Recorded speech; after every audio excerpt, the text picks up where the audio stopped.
नमस्कार. विकास समाचारमध्ये आपले स्वागत. पुन्हा एकदा पाण्यात बुडून एका मुलाचा मृत्यू झाल्याची घटना घडल्याचे समोर आले आहे. नालासोपारा येथील धान्यू तलावात एक 15 वर्षीय मुलाचे बुडून मृत्यू झाल्याची घटना आज सकाळी 11:30च्या सुमारास घडली.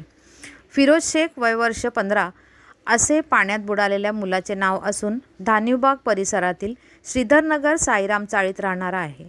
आज सकाळी 2 ते 3 मुले पोहण्यासाठी तलावात उतरली.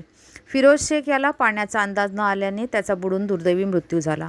स्थानिक नागरिक आणि पेल्हार पोलीस अंतर्गत येणाऱ्या पोलीस चौकीचे इंचार्ज सहाय्यक पोलीस निरीक्षक हिरामण भोळे यांनी वर्दी काढून मुलाला वाचवण्यासाठी पाण्यात उडी मारली, पण दुर्दैवाने त्या मुलाला मृत्यूच आला.